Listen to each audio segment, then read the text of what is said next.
Hello and welcome, Richard McCann here. Thank you for joining me once more. Hope you're well. Last time I shared with you the inspirational, positive story about W. Mitchell and how positive he was despite his horrific injuries. But how does that apply to you?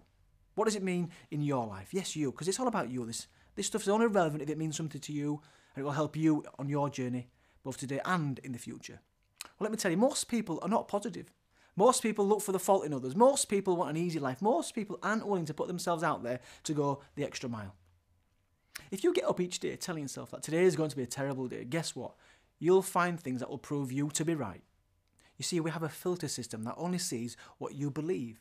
Once you believe it, then you see it. There's a good and bad in every situation. You see, cars break down, for example.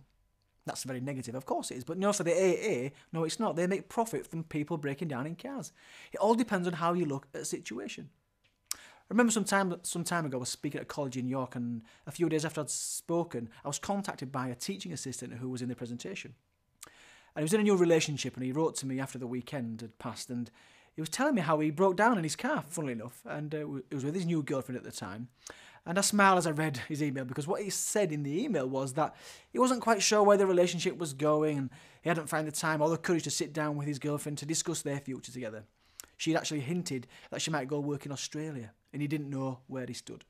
Well, he decided to use the time as they waited for the breakdown service to bring up the subject, and he was so glad that he did, as she decided not to go to Australia but had failed to tell him. Job done.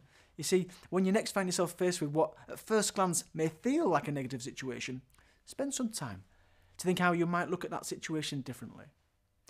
A bad school report, for example. Right, okay then, we'll sort out any slight mishaps and improve. Poor mock results, then pull your socks up and get better next time. If you're not good at something, okay, well focus on what you are good at. Or if it's something that you need to be good at or need to be better at, find out who is good at that thing and do some of what they're doing. I do it all the time with great speakers. I see great speakers at work and I go, oh, I like that, and I apply it to what I do. If I see a bad speaker, I don't just say, oh, that's a bad speaker. I say, well, okay, one, I'm not going to do what they're doing, or secondly, I might be able to use that example of a bad speaker in my training or my speaker boot camps, when I train other speakers. We all have different talents and strengths, and you have far more than you think you have, by the way. Now, I found myself in some very negative places in my life, some very dark clouds. Mum was murdered, for example, but you know what? I now support other people that have been through similar things to me. I've been to prison, that was very negative, but two things happened there. One, it helped me turn my life around, but secondly, I now go into prisons and help other people who are in prison think about choosing a more positive future for themselves. And if I can, then you can too. I'm Richard McCann, thanks for listening, I'll see you next time. Bye for now.